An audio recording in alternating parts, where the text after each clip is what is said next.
আসসালামু আলাইকুম। এটিএন বাংলা গ্রামগঞ্জের খবরে সবাইকে স্বাগত জানাচ্ছি। আমি ভাবনা আহমেদ। এবারে বিস্তারিত সংবাদ এবং শুরুতেই পৌরসভা নির্বাচনের খবর।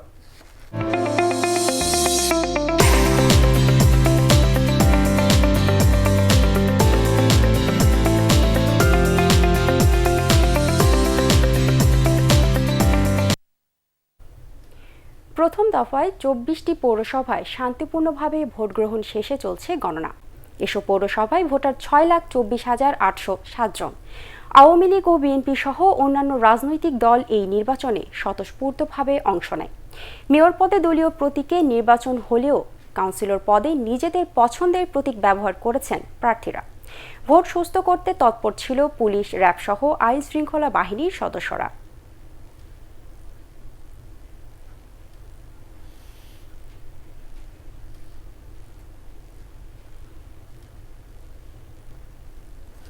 এর আগে অধিকাংশ পৌর এলাকায় শান্তিপূর্ণভাবে চলে ভোট গ্রহণ। বেলা বাড়ার সাথে সাথে কেন্দ্রগুলোতেও বাড়তে থাকে ভোটার উপস্থিতি। সকাল ৮টা থেকে টানা বিকেল ৪টা পর্যন্ত নেওয়া হয় ভোট। এর মধ্যে পঞ্চগড়ের নির্বাচন কর্মকর্তা মোহাম্মদ আলমগীরের গাড়ি ভাঙচুর করে দুর্বৃত্তরা। কয়েকটি কেন্দ্রে বিএনপি ও আওয়ামী লীগ প্রার্থীর কর্মী সমর্থকদের মধ্যে ধাওয়া পাল্টা ধাওয়ার দুর্ঘটনাও ঘটে। আহত হন কয়েকজন। প্রতিনিধির তথ্যচিত্রের ভিত্তিতে নিয়াজ-জামান সজীবের রিপোর্ট।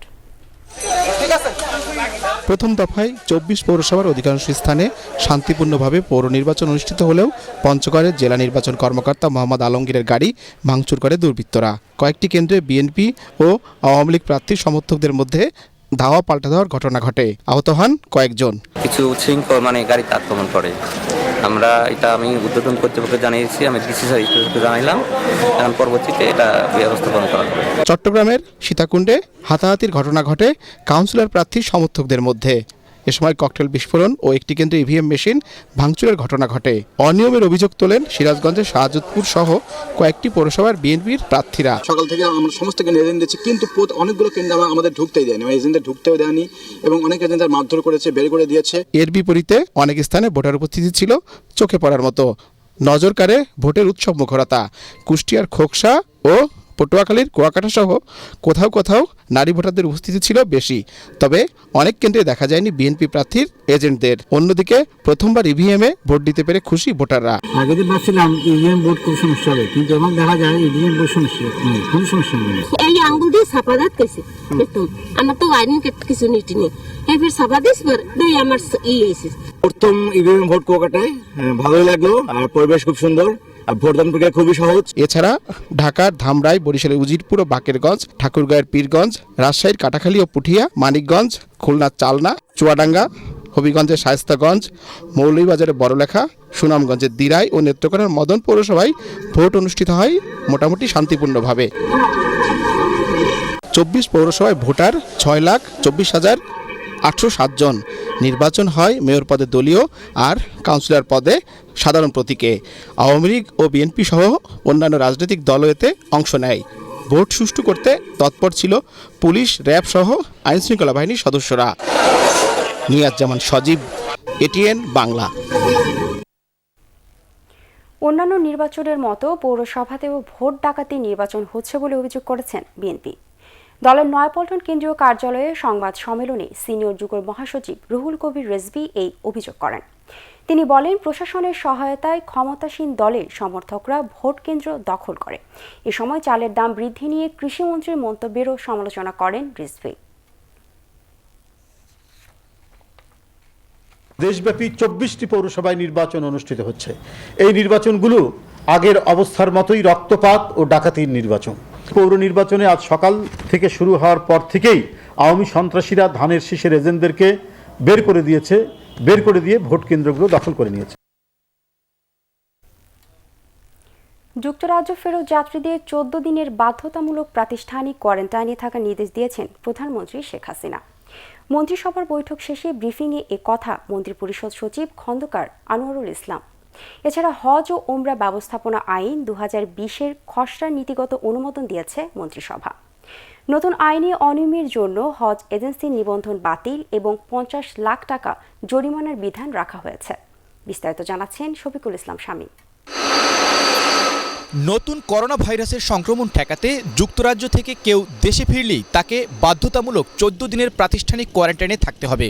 মন্ত্রিসভা বৈঠকে এ নির্দেশনা দিয়েছেন প্রধানমন্ত্রী শেখ হাসিনা। গণভবন থেকে প্রধানমন্ত্রী অনলাইনে ও সচিবালয়ের মন্ত্রিপরিষদ বিভাগে মন্ত্রীরা বৈঠকে যোগ দেন। বৈঠক শেষে মন্ত্রিপরিষদ সচিব খন্দকার আনোয়ারুল ইসলাম জানান, লন্ডন ফ্লাইটে আসা যাত্রীদের একদিন আগের নেগেটিভ রিপোর্ট থাকলেও কোয়ারেন্টাইনে থাকতে হবে। আশকোনা হাজি ক্যাম্প ও দিয়াবাড়ির পাশাপাশি রাজধানীর কিছু হোটেল নির্দিষ্ট করে দেয়া হবে বলেও জানান তিনি। লন্ডন ফ্লাইট থেকে যেই আসুক, তার যদি গতকালকেরও নেগেটিভ থাকে, তারপরেও তাকে কম্পালসারি একদম প্রাতিষ্ঠানিক কোয়ারেন্টাইন। আমাদের যে প্রাতিষ্ঠানিক কোয়ারেন্টাইন দিয়াবাড়িতে আর যে হজ ক্যাম্পে আছে, সেইখানে থাকবে 14 দিন। আর কিছু হোটেলের ব্যবস্থা রাখতে হবে, যদি কোনো ওয়েল অফ থাকে তাদেরকে বিদেশে যেরকম এখন অপশন দেওয়া হচ্ছে, সেই হোটেলগুলোকে খালি করে সেই হোটেলগুলোতেও তাদের ব্যবস্থা রাখা যাবে। এদিকে হজ ও ওমরা ব্যবস্থাপনা আইন 2020-এর খসড়ার নীতিগত অনুমোদন দিয়েছে মন্ত্রিসভা। নতুন এ আইনে বলা হয়েছে, হজের চুক্তি ভঙ্গ করে সৌদি আরবে কোনো এজেন্সি হাজিদের সাথে প্রতারণা করলে সেই অপরাধের বিচার হবে বাংলাদেশে। প্রতারণার অপরাধে এজেন্সিগুলোর নিবন্ধন বাতিলের পাশাপাশি সর্বোচ্চ 50 লাখ টাকা জরিমানা করা হবে। আর ওমরা এজেন্সি অনিয়ম করলে নিবন্ধন বাতিলের পাশাপাশি সর্বোচ্চ 15 লাখ টাকা পর্যন্ত জরিমানার বিধান রাখা হয়েছে। হজের চুক্তি এখানে হওয়ার পরে কেউ গিয়ে যদি ওই দেশেও ঠকায়, তাহলে সেটাও সেই অপরাধটা এইখানে করা হয়েছে বলে গণ্য হবে। হজ এজেন্সির এগেস্টে 50 লক্ষ টাকা ক্যান্সেল প্লাস 50 লক্ষ টাকা পর্যন্ত জরিমানা, আর ওমরা এজেন্সির এগেস্টে ক্যান্সেল প্লাস 15 লক্ষ টাকা পর্যন্ত জরিমানা। এছাড়া মহাসড়ক আইন 2020-এর খসড়ার নীতিগত অনুমোদন দেয় মন্ত্রিসভা। এ আইনে মহাসড়কের জমিতে কেউ স্থায়ী স্থাপনা তৈরি করলে 5 লাখ টাকা এবং অস্থায়ী স্থাপনার ক্ষেত্রে 50,000 টাকা জরিমানার পাশাপাশি 2 বছরের কারাদণ্ডের বিধান রাখা হয়েছে। শফিকুল ইসলাম শামীম, এটিএন বাংলা, ঢাকা। কৃষি প্রণোদনা প্যাকেজের আওতায় পর্যাপ্ত সহায়তা না পাওয়ার অভিযোগ করেছেন সিরাজগঞ্জের কৃষকরা। মোবাইল টাওয়ারের অভাব এবং দুর্গম যোগাযোগ ব্যবস্থার কারণে চরাঞ্চলের অনেক জায়গায় সরকারি সহায়তার তথ্য পৌঁছেনি বলে জানিয়েছেন তারা। এদিকে centre for policy dialogue CPT আয়োজিত ভার্চুয়াল সংলাপে গবেষকরা জানান, ডাটাবেস তৈরির মাধ্যমে দুর্যোগকালে ত্রাণ ও কৃষি সহায়তা সেবার তথ্য সুবিধাভোগীদের কাছে পৌঁছে দেওয়া সম্ভব। বিস্তারিত শারফুল আলমের রিপোর্টে। করোনা দুর্যোগে এবার কৃষি জমি ও ফসলের ক্ষতি হয়েছে, পাশাপাশি কয়েক দফা বন্যায় এসব ক্ষয়ক্ষতির পরিমাণ আরও বেড়ে যায়। এমন পরিস্থিতিতে কৃষি ও কৃষককে সহায়তা দিতে সরকার প্রণোদনা প্যাকেজ ঘোষণা করে। দেয়া হয় শস্য বীজ সহ নগদ অর্থ সহায়তা। তবে সরকারের এসব উদ্যোগের তথ্য জানা নেই সিরাজগঞ্জের অনেক কৃষকের। 10 কেজি করে চাউল আমাদের বরাদ্দ আছে, কিন্তু আমাদের গ্রামে 200 খানা আছে, সেই খানার ভিতরে একটা চাউলও আমাদের যায় না। যাতে এইভাবে করা হয় অল্পভিত্তিক সদস্যদের নিয়ে, তাহলে যারা সত্যিকারের পাওয়ার যোগ্য তারাই হয়তো এগুলা পাইতো। করোনায় বরাদ্দকৃত ত্রাণ প্রয়োজনের তুলনায় কম, সময় মতো অনেকেই সরকারের এই উদ্যোগের সুফল পাননি, স্বীকার করেন স্থানীয় জনপ্রতিনিধিরা। এই অবস্থায় কৃষি কার্ড হালনাগাদ করা সহ বেশ কয়েকটি সুপারিশ তুলে ধরে সিপিডি। আমরা জনসংখ্যা ভিত্তিতে না, যারা নাকি ক্ষতিগ্রস্ত হয়েছেন সেটার ভিত্তিতে যখন আমরা বাস্তবায়নটা যখন করি, তখন কিন্তু এটা আরো ভালোভাবে আমরা তাদেরকে শনাক্ত করতে পারি। ডাটাবেজের কথাটা বারবার এসেছে, এটা অস্বীকার করার উপায় নেই। আমাদের যে ভাতাগুলো দেওয়া হচ্ছে, এইটা টাকার পরিমাণে এবং টাকার অঙ্কে অপ্রতুল, কিন্তু তবুও তো দেওয়া হচ্ছে, এই সরকারের উদ্যোগে দেওয়া হচ্ছে এবং 3 দিনই বাড়ানো হচ্ছে।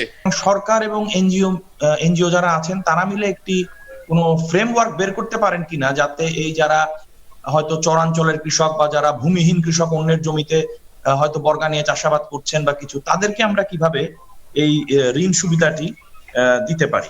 দুর্যোগের সময় চরের মানুষের জন্য আলাদা পরিকল্পনা নেওয়ার পরামর্শ দেওয়া হয় অনুষ্ঠানে।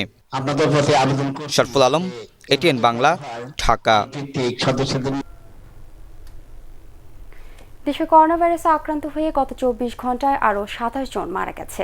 এই নিয়ে মৃতের সংখ্যা বেড়ে দাঁড়ালো 7,479। মৃতদের মধ্যে 23 জন পুরুষ ও 4 জন নারী। ঢাকা বিভাগে মারা গেছে সর্বোচ্চ 18 জন। এছাড়া চট্টগ্রাম বিভাগে 7 জন এবং খুলনা ও রংপুর বিভাগে 1 জন করে 2 জন মারা গেছেন।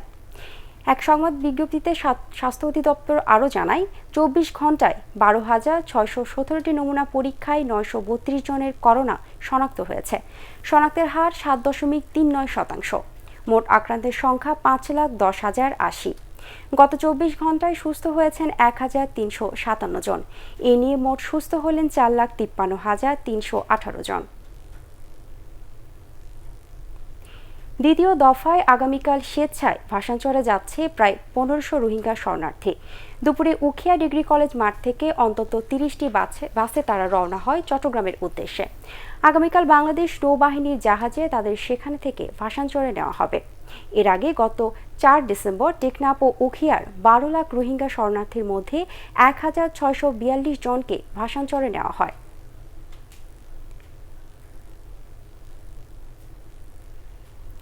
এবারে বর্ষ শেষের বিশেষ প্রতিবেদন বিদায় ২০২০।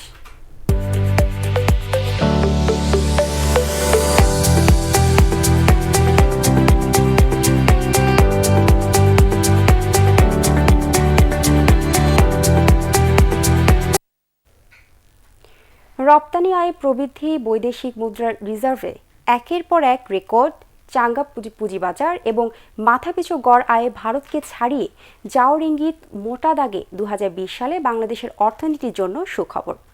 করোনা মহামারীর মোকাবেলায় যে খবরগুলো সরকারকে সাহস যোগাচ্ছে, জানাচ্ছে বাংলাদেশের অর্থনীতির সক্ষমতার কথা। বিদায় বছরের অর্থনীতির হালনাগাদ খবর জানাচ্ছেন মানস ঘোষ।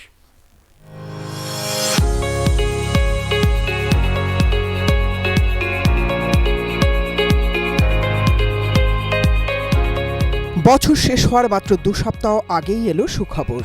বাংলাদেশের রিজার্ভ এখন পাকিস্তানের দ্বিগুণ। ১৫ ডিসেম্বর বাংলাদেশ ব্যাংকের রিজার্ভের পরিমাণ ছিল রেকর্ড ৪,২০৯ কোটি বা ৪২.09 বিলিয়ন ডলার, যেখানে পাকিস্তানের ২০.৪ বিলিয়ন ডলার। তারও ২ মাস আগে অক্টোবরে আন্তর্জাতিক মুদ্রা তহবিল IMF এর প্রতিবেদনে গড় মাথাপিছু আয়ে ভারতকে ছাড়িয়ে যাওয়ার ইঙ্গিত দেওয়া হয়। IMF এর প্রাক্কালন বলছে বাংলাদেশের মাথাপিছু গড় আয় ১,৮৮৮ মার্কিন ডলারে উন্নীত হবে, ভারতে ১,৮৭৭। অর্থাৎ কিনা নতুন বছরে বাংলাদেশিরা কিছুটা হলেও বেশি আয়ের সুযোগ পাবে ভারতীয়দের চেয়ে। ওদিকে এশীয় উন্নয়ন ব্যাংক ADBর প্রাক্কলন বলছে করোনার ধাক্কা সামলে বাংলাদেশের অর্থনৈতিক কর্মকাণ্ড ঘুরে দাঁড়াতে শুরু করায় চলতি অর্থ বছরে মোট দেশজ উৎপাদন GDP ৬.৮% বাড়তে পারে।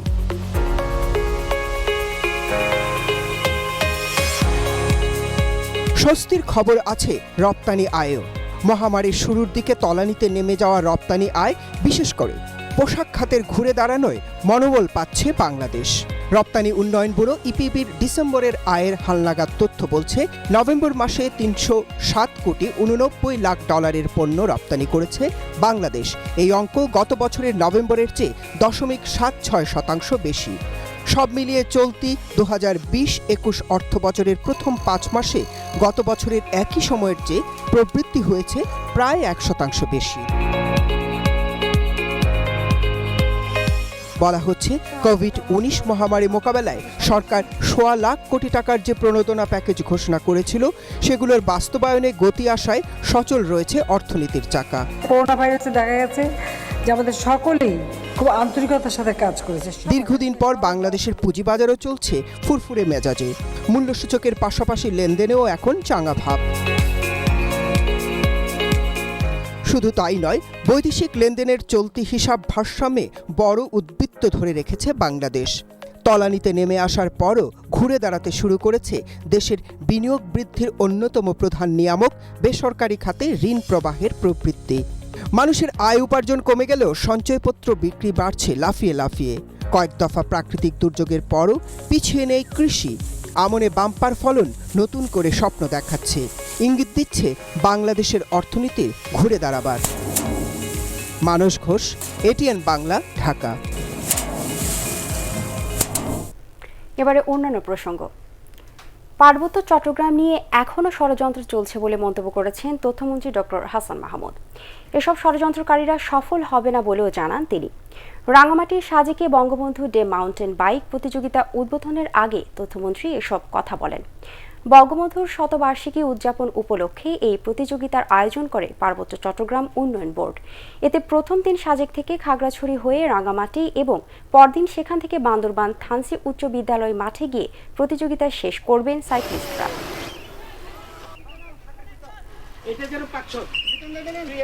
বহু শরণার্থী যারা এখানে অশান্তির কারণে দেশ ত্যাগী হয়েছিল তাদেরকে ফিরে এনেছেন, যারা ভিন্ন পথে গিয়েছিল তারা স্বাভাবিক জীবনে ফিরে এসছে, যারা দেশের উন্নয়নে যারা খুশি হতে পারে না তারা পার্বত্য চট্টগ্রামের উন্নয়নে এবং শান্তি এবং স্থিতিতে তারা খুশি হতে পারে না।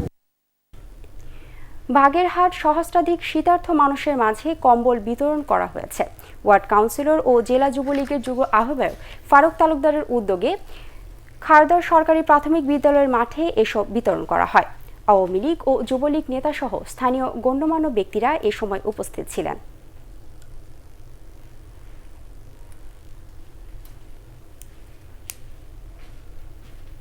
পরবর্তী সংবাদ দেখার আমন্ত্রণ জানিয়ে এখনকার মতো শেষ করছি।